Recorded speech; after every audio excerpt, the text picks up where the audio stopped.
3, 2, 1. What are we doing? What 3, 2, 1? Hello, everybody, and welcome to the Top Step. It's our third race review, and a couple of housekeeping bits. First of all, we're now on Apple Podcasts because we got one comment about it from a nice commenter, and we are nothing if not men of the people. So at Offshore Divert. Great name. Yeah, very good. Hopefully you'll now be able to find us on Apple Podcasts. It was actually really quite embarrassingly easy, and I don't know how I hadn't done it yet, because I got a bit scared away by the whole RSS feed, and I thought that we were going to have like adverts that we saw nothing from, or like sell our soul to some tiny company or pay Apple. But it turns out we didn't have to do any of those things, and we've probably accidentally sold it away to Spotify without noticing already, so that's fine. So yeah, we're now on Apple. What else? Dog update. The dog's dead. If you listen to the last episode, I got a text midway through from my dad saying that the dog wasn't very well. Did that stay in? I can't remember. It did. And the dog died. But in all seriousness, rest in peace, Dexter. Hell of an animal. You were my brother for 15 years. Hell of an animal. And we'll really miss you. Anyway, what else? I've got 2 buttons undone. I'm drinking a White Russian. Oh, hello, Charlie. Yeah, do you like it? I do like it. Yeah, well, the other day I really went. It was the first sunny day for a while, and I thought I'm going to get my chest hair out because just need to do that. I think so. I wore that Julian Casablancas-y style thing, and I made sure to film a lot of promotional reels that day. So. Yeah, I think it's good. You should do that more. We should both do it. Thank you. I just like it on this shirt because it's quite straight, so it doesn't feel like you're kind of blowing open too much, and it lets the chain pop out. Got the chain popping out. Your touching tips there at the bottom there. Beautiful. I don't know if that context will come through. I'm quite annoyed with this. Already starting to period. I've only worn this like 10 times maybe, but I think I've just accepted it's going to have to be one of those pieces of clothing that sort of burns brightly and then dies. Yeah, the Jimi Hendrix. Exactly.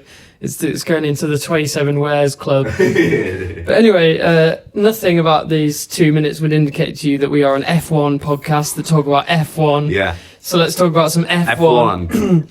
And for the second time in as many race weeks, we are talking about a Kimi Antonelli victory. We are, and he's doing all right. He's stepped forward, which is it's incredible. I think we need to provide a little bit of context in terms of where this is currently sitting, in the pantheon of what makes a great Formula One driver. And when you look at early careers of great Formula One drivers and how that compares with how Kimi's getting on, this is his second season in Formula One. And Kimi is looking very comfortable when he gets into the lead, winning races, taking pole positions. There has been some fortunateness around it, some fortune around it, in qualifying for Chinese Grand Prix, Russell hit problems and was lucky to get second place. And in this one, as we'll get on to, he got a bit of fortune during the race. But when he's been given the opportunities, he is taking them. But not only that, this weekend, he genuinely had some really good pace and possibly was the quicker of the 2 Mercedes across the weekend anyway. We think about, Lewis Hamilton in his first season was battling for the title. Max Verstappen, the second he got into the Red Bull, he won the first race he had the chance to won his first race for Red Bull. Your Ayrton Senna's early on in their career was showing it at Monaco, getting second places in Tolman's. These top drivers, when they're given opportunities early in their career, even if there is some raw, rough around the edges, things to smooth out, they show that talent is there and that ability is there. Kimi Antonelli's 19. He's winning races. He got a dominant car and he is performing already. I am absolutely sure that he will have a patch in the season that will not go well. He'll have a Piastri moment. Those things will happen. But it's really impressive, whether he wins this title or not, and it's super early days. I think we just have to say what he's doing is really impressive early on. How fortunate was he, though? Because I think you're right to point out that he's going to have those rookie moments, and he kind of did in this race, really. Fell right down to, was it 6th from the start? Got wheel spin off the line. So yeah, was he quite lucky to find himself back in that first place anyway? Yeah, he was. So he started on pole. He had a brilliant qualifying. He was just genuinely on pace, the faster Mercedes driver. Got a really poor start, and so did Russell. The Mercedes starts weren't great, but it was Kimi who stick further back, down to 6th, as you said. And he was making some inroads, but he wasn't, setting the field alight. Suzuka is a very difficult track to overtake on, and it seems like even with these new regs, it wasn't easy to make a move stick. It was easy to get past a car, and we'll go into this in more detail, but it was very difficult to then stay ahead of them. By the way, you had to deploy your energy around this track. But what happened was, George Russell got in 2nd place. He was closely tracking Piastri, who, by the way, I think we should just say, I haven't written this on the doc, but Oscar Piastri, the first time he's actually started a race this season, and drove brilliantly, and arguably he could have won the race. I mean, it was shaping up brilliantly, to be a bit of a fight between, Piastri, who was leading in the slower McLaren, Russell, who was hunting him down and was kind of shadowing and tracking his every move, and Antonelli, who was making his way through the field and looked like he had a lot of pace. But George Russell pitted, as did Oscar Piastri, which left Kimi Antonelli in the lead.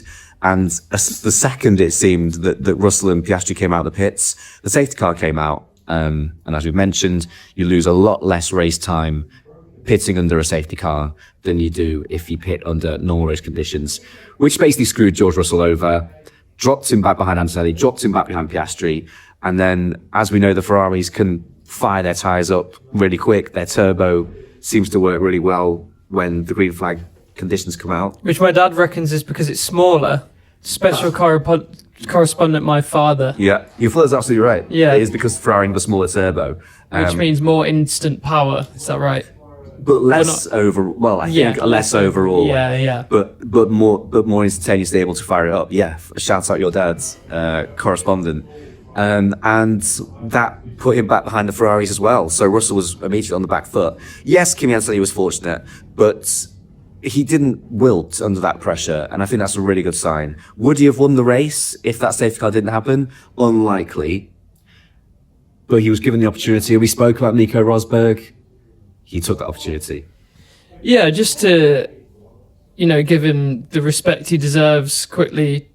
I do think there are a few things about the performance which impressed me. Obviously, as you say, this is 2 pole positions in a row now after, becoming the youngest pole sitter ever is one thing, and then to do it again in the following race is really impressive.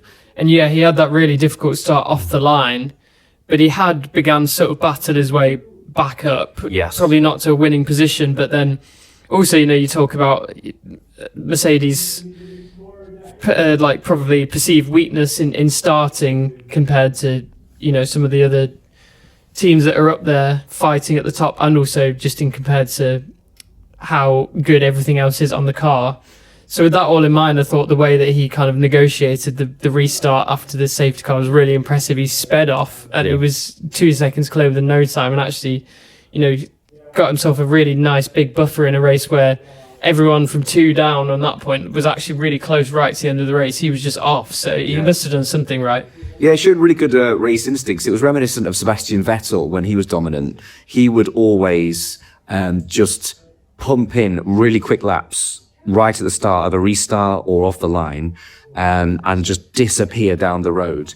And that's what Kimi Antonelli did. I think he realized it was a really important, and the way that other cars are able to stay with Mercedes is by being right behind them, slipstreaming them, using overtake, deploying battery, and kind of yo-yoing and holding on to them that way. He realized that with Russell down in the pack and with a slower, set of cars, with the McLaren of Oscar Piastri and the Ferraris in between them, he had to make hay while the sun shined, and he did that, which just showed really good sort of race management and really good instinct, which was, as you say, really impressive. And he disappeared. He dominated the race in the end. So, yeah, he needed a bit of luck to get into that position, but once he was there, he knew exactly how to execute it, and he did. Yeah, and Jenson Button on commentary was really enjoying the fact that he was still setting fastest laps, with 2 laps to go, and he said that's very kind of Vettel Verstappen coded to just And throw that caution to the wind. His team would have been on the radio saying, Kimi, bring it home. I think there was a radio message where it was like, right, okay, Kimi, all you need to do is bring it home. And, as you said, Vettel, Verstappen, they would always set fastest laps towards the ends just to show their superiority. So that's a really good sign. He's got the hallmarks, hasn't he? He's got the hallmarks. More on the safety car then, because I'll confess, for the second race in a row, I didn't see this live. I just caught the highlights. Sunday is just a very, very busy day for me, yes, unfortunately. But I enjoyed the highlights anyway, and I will endeavour to watch more actual races for the rest of the season. But I didn't fully get the impression of what you're saying here, where it seemed like with the way the highlights were put together that it was kind of, as... sometimes you're excited for a safety car because it brings the pack closer together and then the race can get more exciting that way. But it didn't actually seem like that many overtakes happened post safety car. And did you want to tell us a little bit about why it was kind of shaping up to be a great race before that and how the safety car kind of stymied that momentum? Yeah, so safety cars are strange because they can set races alight that are just falling into like a boring... When there's a big gap and a big field spread, not much is happening, the one thing you want is safety car. And you always see fans, whenever they're watching, there's a yellow flag and they go, oh, safety car, safety car, safety car. And they really want one. But I think this was an example of a race where the safety car neutralized things just a little bit. Kimi Antonelli won't be against it, but it was shaping up really nicely. So the position we were in is that Oscar Piastri was leading George Russell, who had a couple of times made the move and then been repassed. So he was right on his gearbox and they were fighting and dicing for the win. And Piastri had boxed early. George Russell had gone longer by a couple of laps, maybe 2 or 3 laps, to try and get some fresher tyres, come out behind him and attack again. Kimi Antonelli was in a position where he was going long. So what would have happened is he was clearing the Ferraris and he would have gone long, extended his tyre stint, dropped back behind Piastri and Russell with fresher tyres to hunt them down. So what we were building to was Oscar Piastri fending off George Russell in a close quarters battle with a faster Kimi Antonelli closing him behind. So what we could have seen was, and we haven't seen this yet, a 3-way battle that involved both Mercedes.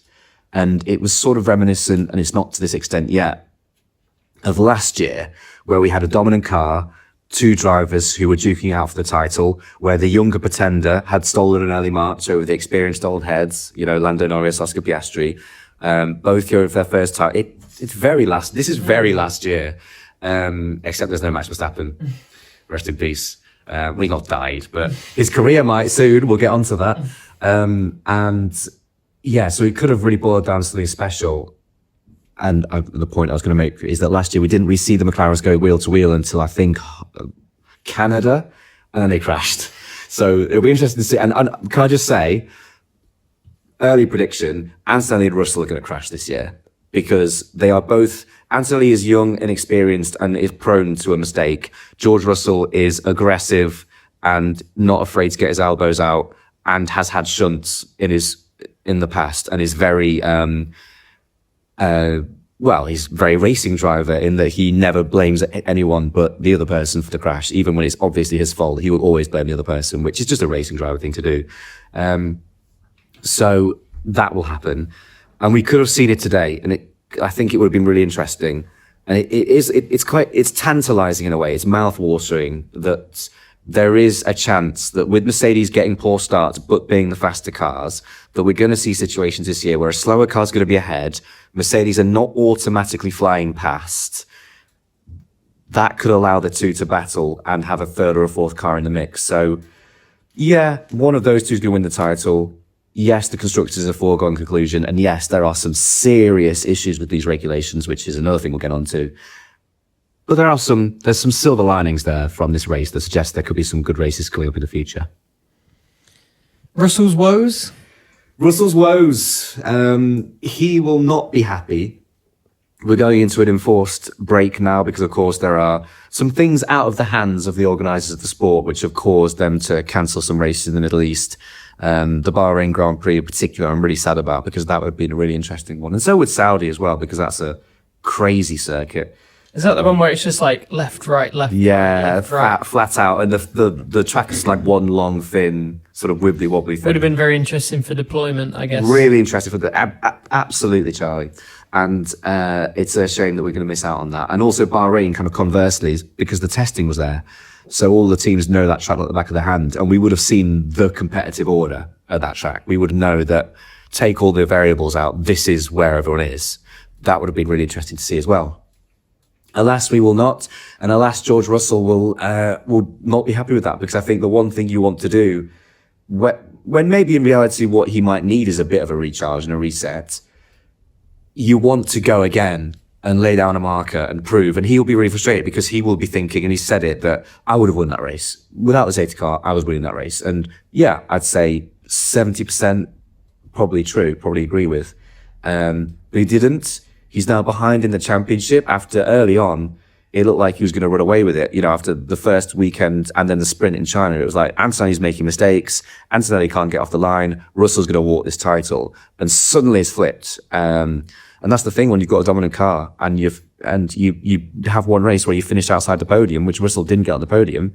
And that's a big point swim. And now he's second in the championship. So he had some troubles with qualifying, with setup. And are you aware of part ferme, Charlie? So part ferme is when, as soon as you enter in your setup, like not completely, but most of the important items on the car that you can make adjustments to, once you enter into qualifying, you're locked for the rest of the weekend and you can't make changes. So if you get your setup wrong in qualifying, you're kind of screwed. And George Russell was not happy with his qualifying setup, was quite consistently off the pace of Antonelli, and he had to take that into the race. So I think he would have, if he'd have won this one, would have been able to say, I wasn't comfortable with my setup and I won the race. And he would have been really taking that forward. Now he's got a bit of soul searching to do. I still think he's the favourite for the title. I still think that he'll be more consistent across the season. I'd be absolutely gobsmacked. And last season we were like, oh, Piastri, you know, we got to round 13. He's not wilting. This guy's made of ice. He doesn't make mistakes. Norris he's cooked. There's no chance. And then suddenly Piastri forgot how to drive for 3 races and the title was pretty much over, and it was Verstappen who was the big threat. I'm sure we'll see that with Antonelli at some point, but you never know. Russell will be, I was going to say looking in his rear view mirrors, but he's looking ahead of him now. So yeah, some soul searching to do for George Russell. Yeah, absolutely. And it's time for our regular segment now, Reg's Corner. Regular. Nice, very good. Yeah, Reg's Corner, as you said before we started recording, this feels like a real sea change this weekend. It seemed like up until this point, the consensus had kind of been, you know, qualifying was really struggling and suffering for these regulations, but it's making some exciting racing. Yeah. We've got a couple of safety issues to iron out. But now all of a sudden it seems to be, you know, it's ruined the best circuit on the circuit. It's ruined the best circuit of the season. It's ruined qualifying. It has, you know, just completely nullified or completely removed any meaning from the overtake. And crucially, as we're going to touch on later, I think that's our favourite thing to say these days, is we'll touch on later. But I wonder how many times we say that and actually don't touch on it. No, I think we're pretty good for it, to be fair. Okay, but yeah, as we'll touch on later, you know, it could drive away the biggest name in the sport. So all of a sudden, things are feeling a lot less positive. And a lot of that was to do with the fact that we saw our first big crash that you could kind of have to say was caused by the regulations with Ollie Behrman. He had an absolutely brilliant start to his F1 career up until this point. We had a horror weekend, all considered, really, in qualifying and then struggling pit stops and all sorts. And it ended in a really nasty crash, the kind that we don't actually really see that often, really. It's surprising that you don't see drivers limping away from their cars more often. Obviously, it's good that we don't.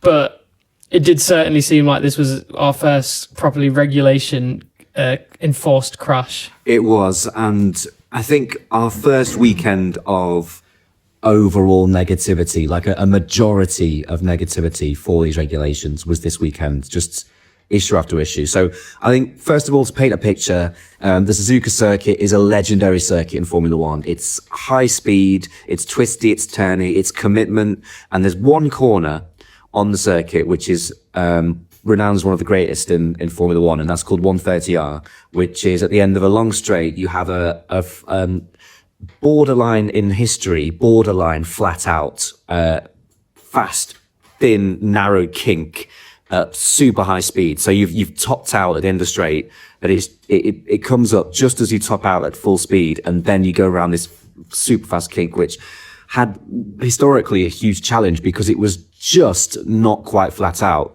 So you'd have this battle between some drivers changing down a gear and taking it, some drivers lifting off and taking it, some drivers trying to make it flat out. And I mean, nowadays it's a flat out corner, but you still needed maximum commitment until this weekend to go round it at full pace. And then you're greeted by a chicane. So it was an overtaking opportunity as well. You had to stay committed, following cars so you could make a dive at the chicane. It was a perfect corner. And what's happened in this regulation set with the super clipping, with the harvesting of energy, going down that back straight and into 130R, cars were scrubbing off about 20 kilometers an hour of speed before they even entered into the corner. So what you had was cars coasting at what looked like horrifically low speed into one of the most glorious corners in Formula One, and then going round it and being faced with another short straight to get to the chicane. So through what's supposed to be a flat out kink, and then towards the chicane, you were just losing speed and just decelerating all the way down. And it was just awful to hear. And something I've never seen before is Formula One actively trying to cover up what was going on. There's a thing they do called the pole lap, which after every qualifying session, they will show an onboard with the driver who got pole. I've never seen them cut to a wide shot before. They cut to a wide shot going through that corner, and onboard through 130R is one of the most dramatic and incredible sights. It's that corner and Air Rouge at Spa. They're seen as the sort of the best two onboard corners to watch cars go around. And I dread to think what Air Rouge is going to be like, actually. Luckily, that's at the start of a straight, so it might not be as bad. But, so there was that. One of the most iconic corners ruined by these regulations. And then we get to the overtaking, as you said, the amount of times this race where, because you've got that chicane, which is a fantastic opportunity to overtake, people would make a move, make a dive, get through. And then on the next straight, they were just a sitting duck and they get repassed, and overtaking meant nothing. And it got to the point where commentators were going, you know, let's take for example, Verstappen on Gasly is a good example. He'd be through. And then you just knew, and Max knew, we'll get to that. We'll touch on that later. That he was just going to fly back past him, because to get through, you had to deploy battery, which meant you had no battery, which meant that the car in front could just go, right, well, I'm not going to deploy here. I'll let you through because you'll waste your battery and I'll go through. Then we get on to the big one. So if we could just talk about that chicane thing, because I did want to talk about that as well. Yeah. Because that was probably the most stark example to me of just, you know, the yin and yang of these regs of making, you know, really daring and exciting overtakes possible. But then the trade-off for that is that you also leave the door open for just incredibly boring, just pass by. Yeah. And I think the Russell on Piastri one was kind of the best example for me, because I think that was kind of the one that... you've been brought drinks. I'm being gestured to. Oh. Hello. Oh, she's not... she's... there we go. Thank you very much. Charlie's requested room service. Well, a corridor service. Do you like a beer, John? Have we got beer? Got some. Oh, I'd love... Yeah, I'll have a beer. Beautiful. Not bad service here. Yeah, thank you, Ollie. That's great. Yeah, and it seemed like Russell was the first person to do it, and then Antonelli definitely took suit after that, and actually, to be fair, figured out how to maybe deploy a little bit less energy and keep his spot. But that Russell one was really telling for me, because what happened was Russell really dived down on the inside of Piastri. Yeah. Piastri took straight back, and then 30 seconds later, you had Jenson Button on commentary still just talking about how brilliant the George Russell move was, even though it meant absolutely nothing. Piastri was back in front, but they weren't even addressing the fact that Piastri got in front. Because, you know, a racing driver like Jenson Button can still just say, well, that was absolutely fantastic, and that's what I want to talk about. But it's just frustrating when these great moves that are meaningless. It doesn't really matter whether, it's the regulations themselves that allow the move to be possible. If the regulations, give with one hand and take with the other. Beautifully said. Give with that hand, take with that one.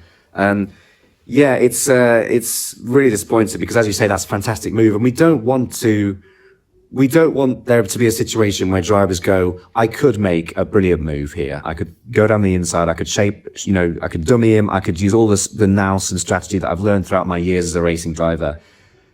But I know I'll be passed on the next straight, so I won't bother. And that's a great point. Yeah, Jenson Button, he's a racer. He's a former world champion. Saw that move and said, I know the Piastri one means nothing. I'm going to talk about the fact that Russell move was fantastic. Means nothing, and those moves should never mean nothing. That should be a fantastic move for the lead of the race.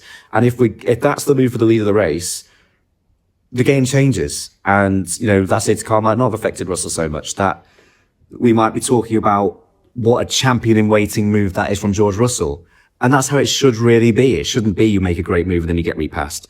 There needs to be changes. And that issue brings us on to the Ollie Behrman crash, which I didn't really get around to answering that because there's so many things that went wrong with the regs this weekend. But this was the big one, because we found ourselves in a situation where you had Franco Colapinto in front of Pierre Gasly, who had made a mistake earlier in the lap. And another thing to point out with these regs, I don't really understand it, but there's an algorithm that calculates how you deploy. If you make a mistake and have to lift off in a place where you're not expected to, it gives you a hike in power then, which leaves you vulnerable later. So there are situations where it happened in China where Hamilton, onto a short straight, got a swapper on, corrected it, lifted off a touch to correct the slide, and then got a deployment down a straight that was really short, which left, it was Leclerc, not Hamilton. And then he got onto the main straight and realized that he deployed earlier on a lap on a straight where you don't really need to deploy, which left him, I think he lost 0.4 of a second on that back straight. Ridiculous. And I think teams are still trying to work out why that is. And that's what we think happened to Colapinto. So going into, what's called, I think it's called the hairpin out of the Degners. There's some great corners on Suzuka. So you've got a little, right kink going into a hard braking zone for a really tight hairpin, and going through that kink, which is also the closing speed is you're at high speed here, closing into a braking zone. Colapinto suddenly starts to decelerate and lose deployment, and he's got Ollie Behrman right behind him.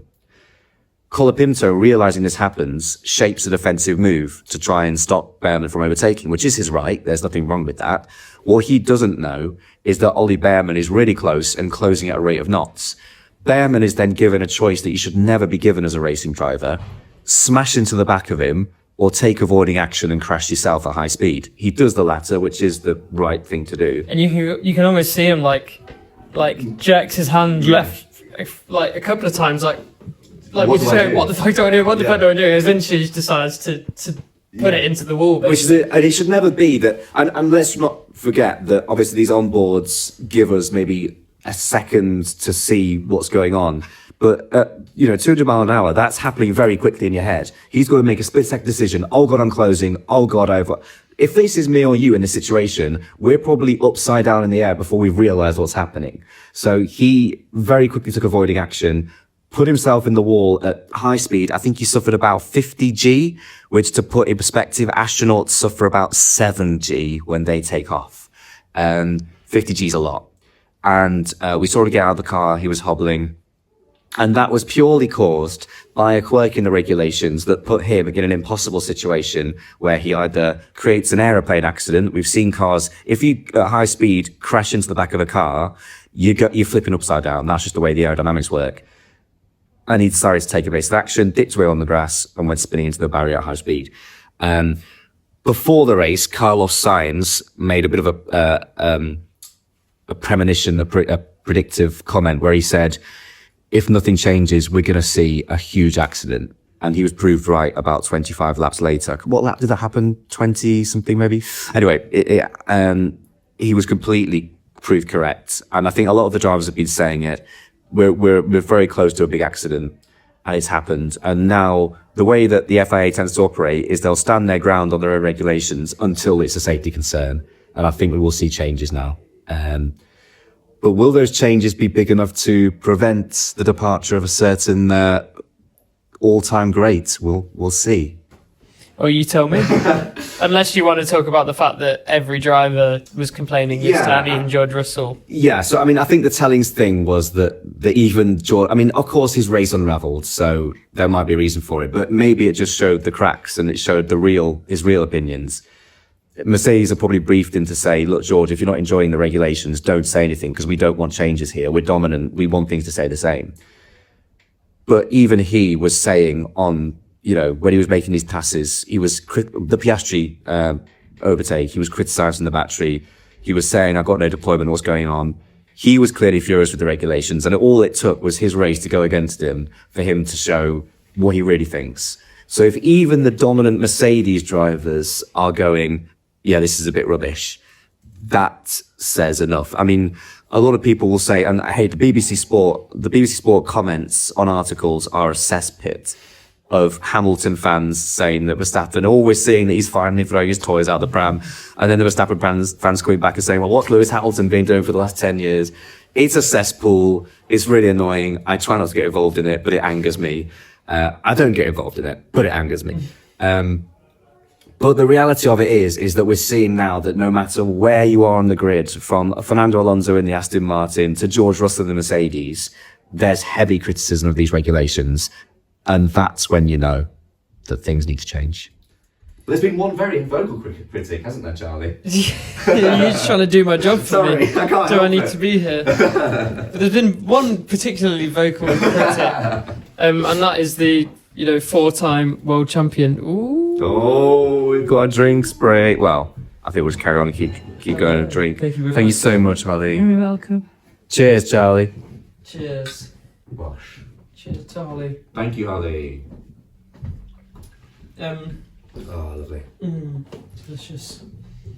Really quite pro-alcohol as a podcast. I'm drinking a White Russian. We are, aren't we? Just vodka, Kahlua milk. Yeah, That's what the dude drinks in Big Lebowski. Oh, have you seen that? I've not seen it. Wow, what a film. We'll have to make that a movie night one time. We need to do movie night. I think it's my turn, actually. I need to rally the troops, and I think Inglourious Bastards is going to be my pick. Yeah, that would be a good shout. So, where are we? A Dutchman. Max Verstappen, yeah. The biggest detractor to these rules, even before it became apparent that he was going to have a poor season, he was already... He said it about halfway through last year. Yeah, he was already very much not in favour of it, and he maintains that it's nothing to do with the fact that he's running down in 8th. It's just, the racing itself that he doesn't enjoy. So, yeah, he was one of those people who was doing daring overtakes and getting no reward for it. And it was with Pierre Gasly that he had his sort of incident, as you alluded to earlier. Yeah, so he made a move on Gasly, which it wasn't quite as swashbuckling as George Russell's on Piastri, but it was a decent move around the outside of the chicane. And even before, I think even as he'd made that move, I think he already knew what was coming, because halfway down, like the Suzuka main straight kind of has a bit of it's not even a kink, it's like a slight deviation to the right before you get onto the straight. And even before it straightens out, Max was kind of looking, he was just sat there looking in his mirror. He wasn't even looking ahead of him, he was looking in his mirror. And then Gasly went by and he just went like that and just waved at him. And then I think there was a little bit of a bash on the steering wheel as well. And then his engineer came over the radio and said, "Yeah, good move, Max. Nothing we can do about that." And it's just, and actually he sounded resigned. When Max Verstappen, a good sign with Max Verstappen is when he's in the car going, "Oh, he's getting angry, he's getting hot-headed," because that shows he cares. I've never seen Max Verstappen just kind of go, huh, what can I do? Like just no fire, no passion, not a care in the world. His radio messages weren't even like angry at the team, shouting at drivers. They were just, battery's gone again. He's just, I think he's over it. I think he's so over it already. And there'll be people who will make the point that, oh, well, now he's not winning races and now he's not in a car that can win.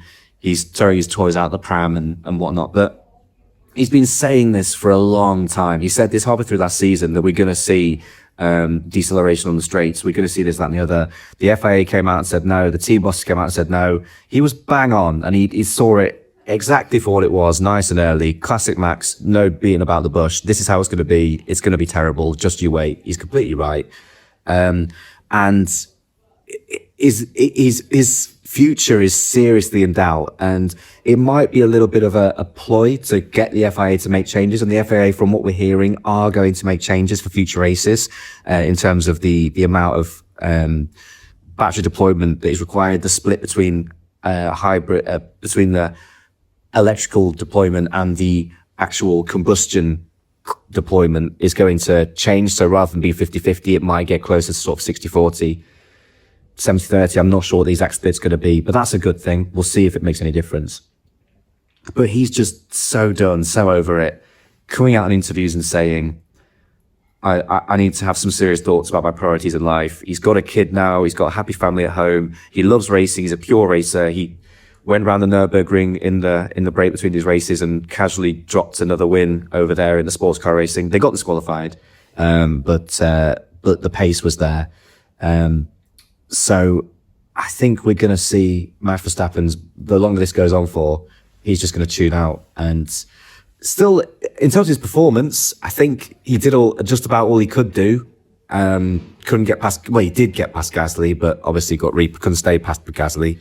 But it's sad to see.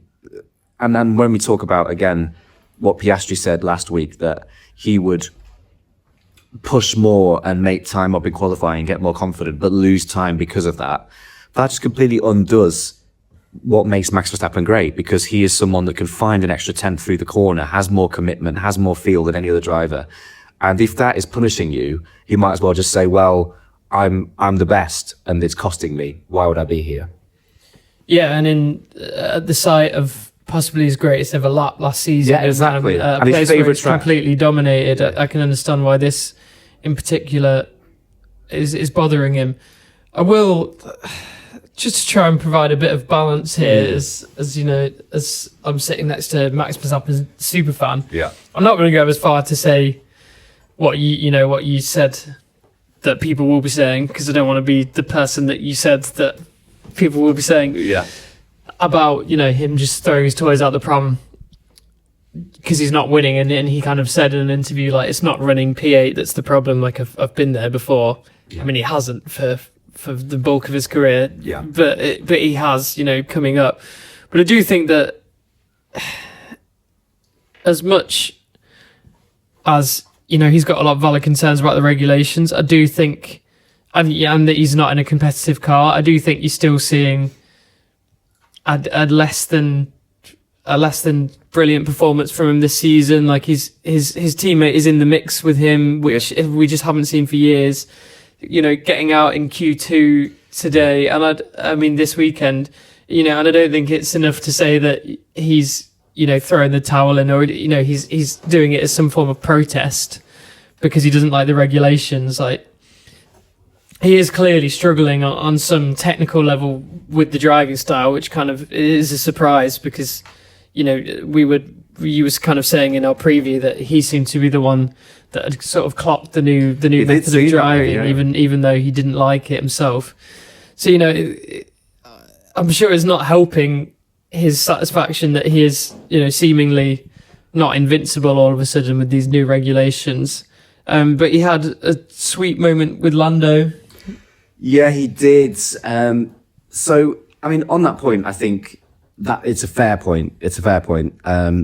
Hadjar's been, I think we should just give some, hats off to Hadjar that he's been close to Max, out qualified in this weekend, has been there or thereabouts, dropped away a little bit in races, but he's been, in terms of pace, he's been right there. So fair play to Isaac Hadjar, in that sense. I do think, and I would say this because I am I'm a Max fan, but, if what Piastri says is true and what a couple of drivers are saying is true, and that pushing hard for that extra few tenths is costing you, Max is the one that's going to get hurt the most. And I'd say the two that would be hurt the most by that is Charles Leclerc and Max Verstappen, because they are the fastest drivers in Formula One in terms of raw speed, in terms of commitment, in terms of car control, in terms of just feel, and maybe the two most talented drivers on the grid in terms of raw talent, you would say. Maybe Fernando Alonso in there as well, but obviously he's been around for a long time.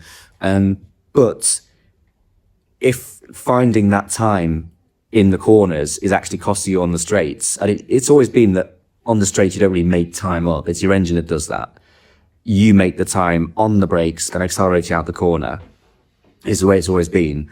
And I think that the drivers that are going to be nerfed, and again, the evidence is there with Charles Leclerc. Hamilton was nowhere with him last season. Suddenly he's right there with him. Same with, had Max and his teammates. I think the places that you would say fundamentally makes you a better driver is now actually costing you. And that's not Formula One. So I can see why he's frustrated at that. And I'm even getting to the point, and it's difficult because I have to kind of sit with myself and go, am I just that deluded? Where I sit there and go... It's a good question to have with yourself every now and then. Yeah, see life in general. You have to do that. As a sports fan. You have to do that sometimes. But I'm sat there going, I don't know if I can believe that Hadjar's actually quicker than him. Do you know what I mean? Because it could be that Max actually did a fantastic lap and was punished for it. But it might be that that's just detracting from a great job that Hadjar's doing. Or it might be that that's detracting from Max just didn't have a great lap. The problem is we don't know. Yeah, I think you could also say, just play devil's advocate here. Yeah. There are plenty of people out there who would say, it's the job of a great athlete in any sport to adapt. Yeah. And to do 3 races and say, actually, I might just stop this. Yeah. I can understand why that could be perceived as throwing your toys at the pram. Yeah. You could counter that again with saying, he's spoken a long time now about probably not wanting to do this forever. Yeah. So it's understandable why something like this would be like the flick that he needed. But, I would like to see him come out of this stronger. I think that, the sport's better for having him in it, even if I'm not his biggest fan. And I think, it would only add to his already fantastic legacy if he is able to come out of this and figure it out. But maybe it seems like he's too much of an idealist, or he's too set in his ways that he just doesn't even want to try to match these regulations. Yeah. He's maybe in so many ways he's so similar to Fernando Alonso, and in so many ways he's so different, because Fernando Alonso is, everything's going against me. I'm going to show them. I'm going to show them that I'm, better than... I think that's maybe because Alonso's only got 2 titles. He should have more. He's only got 32 odd race wins. He should have more, and he's got stuff to prove. I think Max can just go, well, I'm one of the greatest of all time. I've proved it time and time again. I've got nothing left to show. I don't need to show anything. And and he's always been enjoyment first. And Max has always been very clear about this. Like, the second I stop enjoying this, I'll stop. And he's not enjoying it. So I think he will probably stop soon, or at least take a break and maybe come back later. He'll go, like, wherever he goes, he'll probably dominate. So I think he'll probably go and do Nürburgring, he'll go and do Le Mans. He'll build his repertoire as an all-round kind of great driver in every kind of area. And I can see him then coming back to Formula One when the regulations change, and maybe doing a similar thing to Alonso, because Alonso, let's not forget, actually did this. He got fed up when McLaren weren't doing very well, and he called it time and said, I'm going to go away and I'm going to go and race Le Mans. He won Le Mans. I'm going to do some IndyCar. He did quite well at IndyCar, didn't quite get the win there, and then came back and was still on the pace. Maybe Max Verstappen will very much echo Fernando Alonso or Kimi Räikkönen, who took some time away to do other things because they weren't enjoying the sport and they were purists and they wanted to race. But then that call and that bug and that Formula One pinnacle of motorsport, got to prove myself thing might just stick with him and bring him back. So maybe he'll be the next Kimi Räikkönen, the next Fernando Alonso, who actually took a break, won other categories, proved himself as an all-rounder, and then came back and showed his class once again in Formula One. You asked me about the Lando moment. It's quite sweet to see, because so these two were best of mates before their title battles over the last couple of years. They would be on Twitch together. They would play like sim racing. They'd play, what's that game called? Where you were a wobbly bibbly thing and you got to go through a stage. Fall Guys. Yeah, they'd play Fall Guys together and that sort of thing. And they were really close. And then they had title fights and they had a few crashes, and And I think Max started to get under Lando's skin a bit, and they started to fall out. And then it was nice to see those two have a bit of a moment in the media pen afterwards, from like a wholesome point of view. But the thing they were bantering about was eye-opening. So Max was doing an interview in Dutch with the media, and Lando was stood behind him, probably not understanding most of what he was saying. And then Max sort of saw he was there and turned around, and Lando went, battery, and Max went, battery, and they just started laughing together, and they sort of had a little bit of that, one of those moments. But it just kind of shows that I think most of the drivers are really together, and that, Max has been the most outspoken, because Max can be, he's I think a lot of drivers maybe wish that they could be that outspoken, because maybe they haven't got the titles, maybe they haven't got the understood persona that, Max is very abrasive. He says what he says. He doesn't care what people thinks. And maybe a lot of drivers would like to come out and say, I hate this, I want to retire. But maybe they can't in the same way. Yeah, because the people just feel like, go on then. Yeah. Who cares? Yeah, exactly. But I think a lot of them, if they could, would probably speak out in the same way. So yeah, it just once again goes back to these regs. They need to be changed. And I think whatever your thoughts on Max as a character, and I understand he's very divisive. I love him. Some people hate him.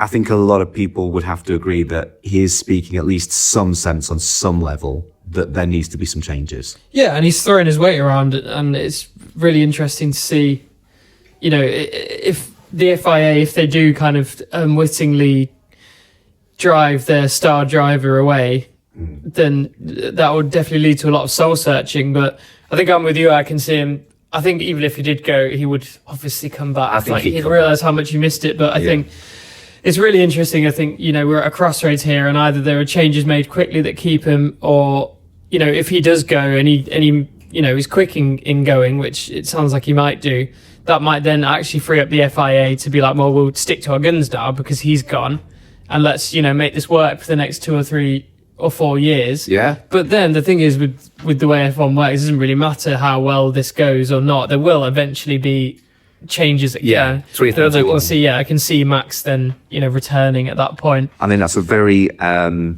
astute prediction. Thank you. And we just touched on Lando. I just added this into the bottom of the document because it's probably worth just mentioning quickly that McLaren had a much better weekend. They got some cars to the finish line, and Oscar Piastri. They got some cars to the start line, and Oscar Piastri kind of showed us what we've been missing, I guess, with a very good drive. Yeah, absolutely. The first time that Oscar Piastri is starting a race this season, which is crazy to think. And he could have won the race. Probably should have been at least allowed the opportunity to fight for the win.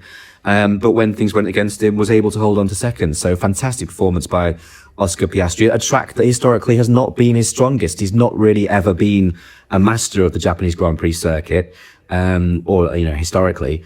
But he was absolutely fantastic this weekend. And Lando wasn't quite there with him. I think Lando is a little bit more Verstappen in that he's a bit of a resigned character. When it's hard, you can't really describe Max as resigned, but Lando is the sort of person to go, I'm not enjoying this. This is rubbish. I think Oscar Piastri is a bit more of a, okay, it's rubbish, but I'll crack on and get my head down, which in a way is extremely impressive. I think this kind of situation really, I'm talking about me again. But this really makes me, I think in my sporting philosophy, which is so like win at all costs.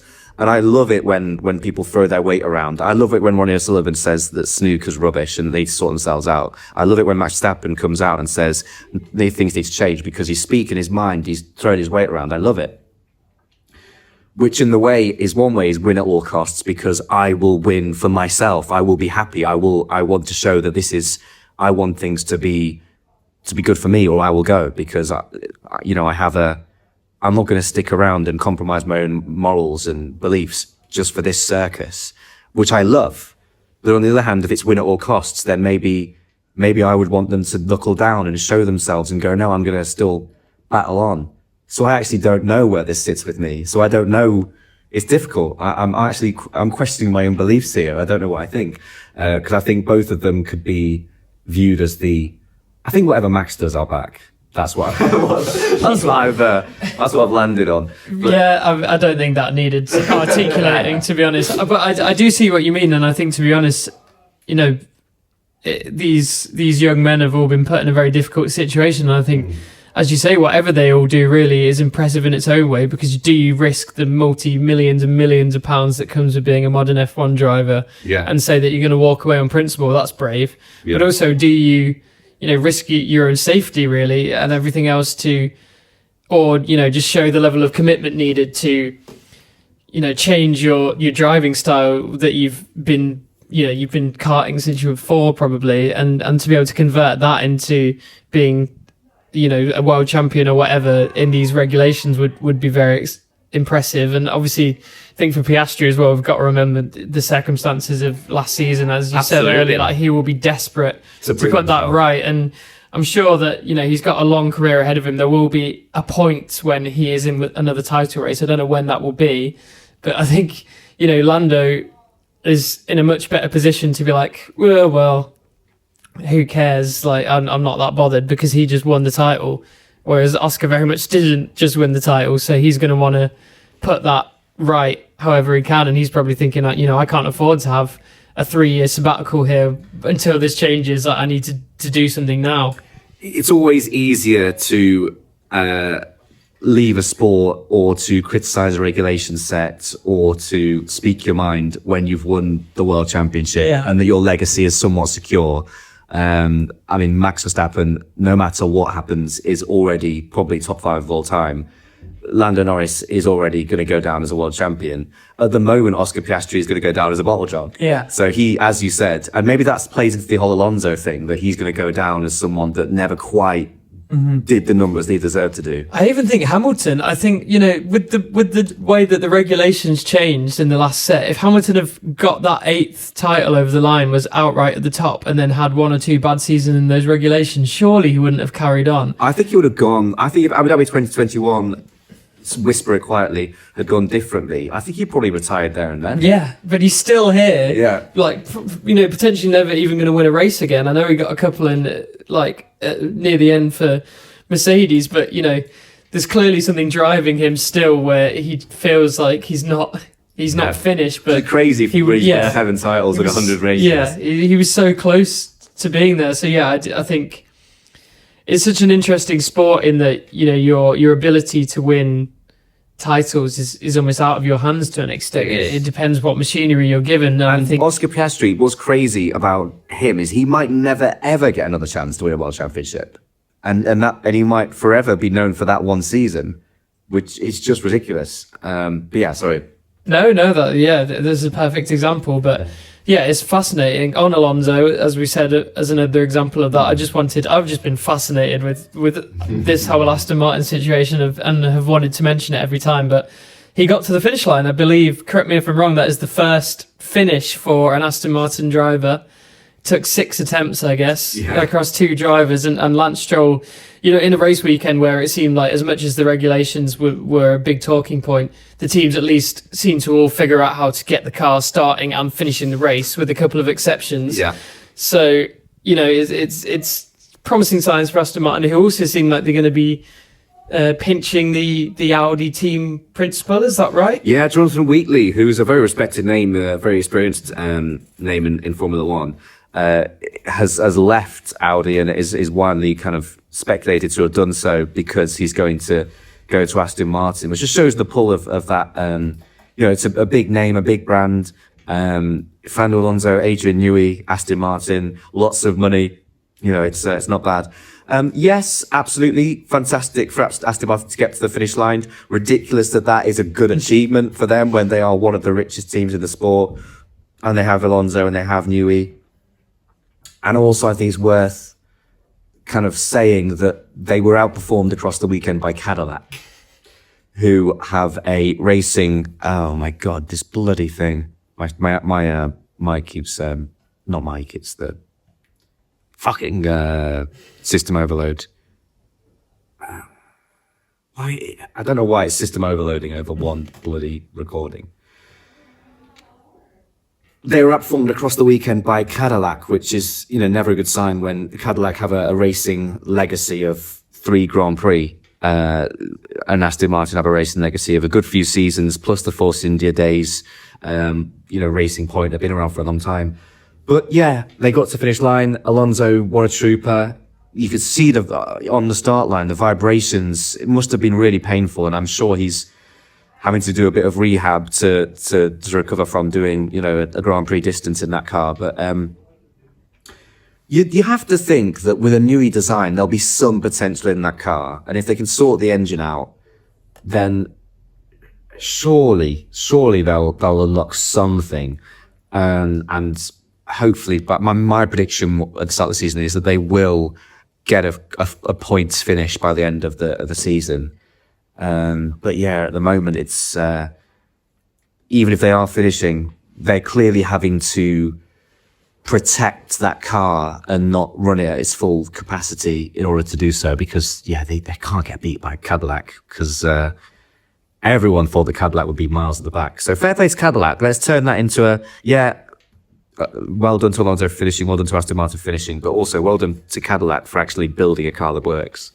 And one aspect of it that we hadn't really touched on is the new team principal thing, which just seemed bizarre at the time. He'd already been signed on as the engineer, and then all of a sudden he was in charge, and now, 6 months on, he's not anymore. So that is shown to be a massive gaffe. It's never good when the majority of fans of a sport go, well, I know that's stupid. But everyone knew that was stupid. Adrian knew he's not a team principal. He's not a talker. He doesn't command the room. He's a notebook genius. He's probably autistic. Yeah. Not that disqualifies you from certain jobs, but it's I have a picture of him in my head as kind of like the insular, misunderstood genius who's just around doodling. He's not, commanding a team, and it sounds like he rubbed a lot of people up the wrong way when he kind of just came in and went like, no, we're just doing it this way now, which. Yeah. So yeah, Charlie O'Brien, autistic people can't lead. He's been cancelled himself. Well, we found a clip. That's the trailer for the series. While we're on team principals, I just wanted to read some of this to you, Johnny, because you haven't actually seen this. No, I haven't. It's just an article about Toto Wolff was asked about Christian Horner, because rumours are that they're both circling around these Alpine shares that are up for grabs, but. It was just really interesting. It was like the perfect example of someone trying to use diplomatic language, but the hatred for the person that they're talking about still seeps through. So I just wanted to read you some of the quotes. Yeah. He said, a return to Formula One will be difficult for Christian Horner because he's broken quite a lot of glass, he said. Obviously, it's worth saying that, he's alleged of, Christian Horner is alleged of sexual harassment and coercive controlling behaviour, and that it's been thrown out by 2 separate lawyers. And he was sacked in July. Very good, neutral reporting. Thank you. Well, I'm just kind of reading it off BBC. Yeah. So if you've got a problem, say then. But no, because repetition is yes, but what's the word? Not libel. Is libel. Libel. But what you've done there is you quoted. BBC have quoted the court rule. I guess the legal ruling. So I think that's privilege, is it not? Someone who's being less balanced on it, even though he was clearly trying to be, bless him, as Toto Wolff. He said he's broken quite a lot of glass, and these things have repercussions in our microcosm. I don't think that really makes sense as a sentence. But it was about the fact that they both want these Alpine shares. Wolff said there is no connection with Horner in regards to that investment. It would be quite sad if that was a consideration. That is. He said, "I'm in 2 minds about Horner returning to F1. The sport is missing personalities, and this personality was very clearly controversial, and that is good for the sport." I said to Fred Vasseur that it needs the good, the bad, and the ugly, and now it's only the good and the ugly left. The bad is gone. Just in case you didn't understand what he meant. That is absolutely He said, would brilliant. I consider that he could ever be an ally or someone that shares objectives? I don't think so. But even when I had the biggest frustration and anger with him, you need to remind yourself that even your worst enemy has a best friend. So there must be some goodness. If there wasn't that competitive rivalry over so many years, and if there was more water down the river, I'm sure I could have hung out with him over dinner and a laugh. That is absolutely brilliant. That is brilliant. That is so just suavely cutting. It's fantastic. I like how he really felt like he had to hammer the good and the bad and the ugly thing. He left it there. 'Cause he was like, we need the good and bad and the ugly. I think we would have got what he meant, but then he said, but now there's only the good and the ugly. Okay, we get it. There's no bad. Okay. So he was the bad. Triple down on that. Yeah, absolutely. You just need to just say he was bad. Yeah, absolutely. But yeah, I just thought I'd share that with you because I really enjoyed it. Yeah, that's good. Right, one more thing to touch on. I think I can smell pizza in the oven, which must be mine. So we'll wrap this up. The break, we've got this enforced break. What does that mean for the sport, and maybe what does it mean for us as well? I can cover that if you want. Well, it means that for the sport, I think it's important to remember that Formula One teams are always developing. And, the idea that, they have a chance to sort of go away and develop their cars and the competitive picture will be completely different come the Miami Grand Prix next month. No, I think it's not. There's no races in A-Pod, I think. That's true to an extent, but only a very short extent, because Formula One teams are always developing and they're always improving and they're always the factory's always open. So I don't think there'll be a huge difference. I think it'll be more of a sort of mental reset for a lot of these drivers. George Russell in particular needs to kind of calm himself down and reflect. Obviously, he was getting quite aggravated about the look. He needs to reflect and go that actually across the season, if, things kind of go his way, he still should have a great chance of winning the title this year. Antonelli has had some fortune in both of his weekends where he won, but also he's had some pace as well. So, George has got to do some reflecting. Max will do some reflecting on his career, and it will be now up to Laurent Mekies and the Red Bull team to try and convince Max Verstappen that what a huge loss for Red Bull that would be if they lose. We've kind of spoke about how much of a loss to the sport it would be. I think if there's any driver, and this is, again, it's a biased sounding statement, but if you want to lose a driver, you don't want it to be Max Verstappen, because love him or hate him, he's entertainment. So they're going to have to try and convince him to stay and show that the project is good enough. And even then, if the project is good enough, is that enough to make him stay? The FIA now has a chance to reflect on the regulations and maybe kind of bring forward changes for the next Grand Prix. And I think we will probably see that. We will see, I imagine, some changes announced soon to the regulations. It's happened again. I don't know why it's happening. That's weird.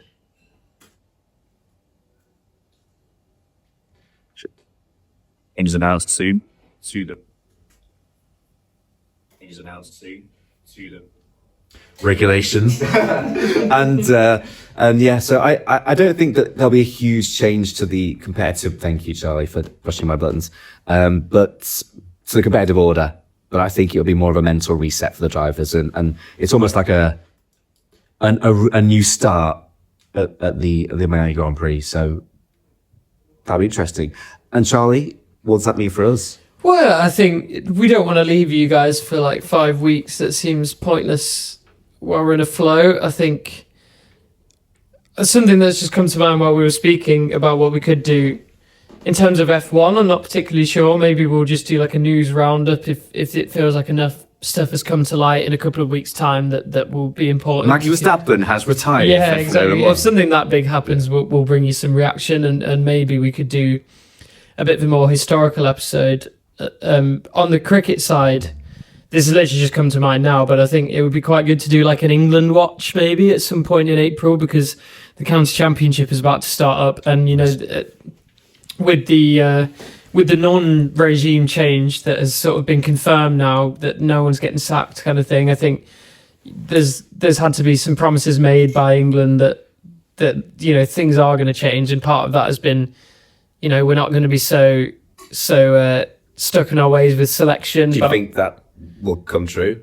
Well, it's just interesting because I think not to go too deep into the cricket at the end of the F1 show, but I think they basically signalled that a number of players are in danger of losing their positions. Players who seemed, insulated before from criticism. One of those is Zach Crawley, and it basically seems like he's going to have a good start to the county season if he wants to keep his place. How it should be, really. Yeah, exactly. But the other really interesting one actually is Ben Duckett, who was due to make his first IPL appearance this season. basically all the noise coming out of the camp, even though that he's been a remarkably consistent player for England ever since he came back onto the scene, and this Ashes just gone, even though he still somehow managed to average 20 without scoring above 40. But I think, just the nature of how disappointing that was, how crucial he clearly was to England's hopes that were then dashed, and also his conduct on the tour. They didn't say it publicly, but from the sounds of it, they kind of like a slyly briefed journalist that Duckett was in trouble of losing his place. Duckett has now pulled out of the IPL. He said, I want to be in Notts. I want to be scoring county championship runs. I want to keep my place. So it's good on him. But yeah, I think with the IPL running concurrent to the first rounds of the county championship, and also we haven't really discussed the whole McCullum staying, Stokes Key staying. I think maybe we'll do like an England watch, early predictions for the summer, for the squad and stuff. So yeah, we'll bring you that at some point. But for now, it's goodbye, and thank you for listening once again. A lot of soul searching to be done for England cricket and for F1 in general. Yeah. And so that'll be lots of good content for us. So I'm sure you'll be hearing from us in the not too distant future. And for now, just have a good week, and thank you very much for listening. Goodbye. Goodbye.